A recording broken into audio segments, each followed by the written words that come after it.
Bonjour, bonsoir à tous. Alors là, je vous avoue que sur cette vidéo, ça va être un peu difficile parce que je suis un peu ému, mais aussi très en colère. C'est en fait ce qui s'est passé, c'est qu'à Rennes, donc un enfant âgé de seulement 2 ans et demi, a été mortellement fauché par une voiture ce mardi 9 avril.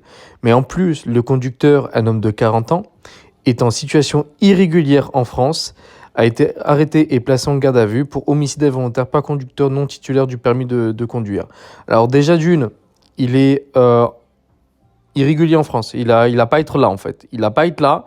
Il n'a pas le permis de conduire. Mais ils disent comme quoi c'est un homicide volontaire. Non, non, pour moi c'est un homicide volontaire au bout d'un moment donné. Il faut arrêter de leur trouver des excuses à ces gens-là. Ah, pour moi, ce mec-là, on devrait le mettre sur une autoroute et on devrait l'écraser. Voilà. Là, c'est un enfant de 2 ans qui est mort.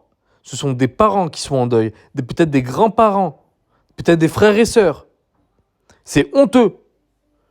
Il est en situation irrégulière en France, et en plus, il conduit sans permis, et en plus, il tue un gamin de 2 ans. C'est aux alentours de 18 h que le petit garçon a été renversé donc à la sortie d'un parking près de l'avenue André Mussat, hospitalisé en urgence absolue par le SMUR, accompagné de sa mère, en état de choc bien sûr, heureusement. Il est décédé malgré les tentatives de réanimation donc des secours. Les premiers éléments de l'enquête révèlent que l'enfant était tout simplement en train de circuler à pied à quelques mètres de sa mère qui poussait son vélo en fait. Ben ouais, comme la plupart des gens qu'il y a actuellement. Alors c'est sûr, si c'est à 20 mètres, non. Mais si c'est à 1 ou 2 mètres, oui, moi tous les jours je vois des parents où l'enfant il est un peu devant eux, à peu près, on va dire 1 mètre, 2 mètres. Il fait avec son jouet quoi. Enfin, au bout d'un moment donné, voilà.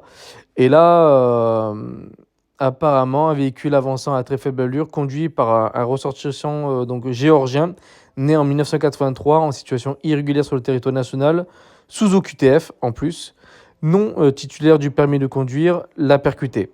Les contrôles d'alcoolémie et de stupéfiants se sont révélés négatifs.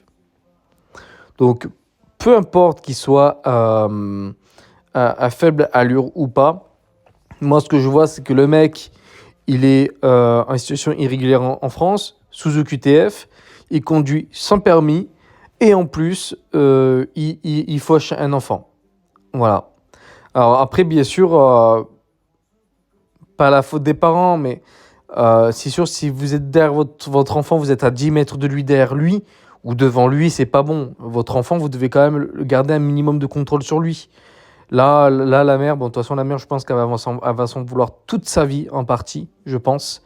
Donc, courage à elle, en tout cas, qui repose en paix, le petit bonhomme.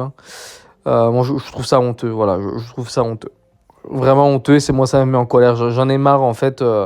Voilà, vous voyez, en fait, je dis pas que les Français, il n'y a pas des accidents à cause de Français, des meurtres ou des viols faits par des Français, par des Blancs et par des machins.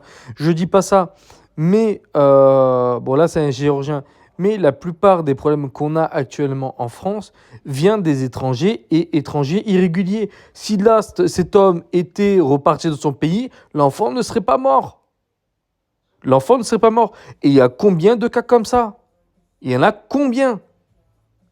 Donc moi, ça m'énerve. Moi, ça m'énerve profondément. Il vaut même pas le mec que je l'écrase que je le vois parce que je l'écrase. Voilà. Comme ça, il sera ce que ça fait. Donc encore repose en paix petit bonhomme et courage à la famille. N'hésitez pas à commenter, liker, partager, à vous abonner. Je vous remercie et à bientôt.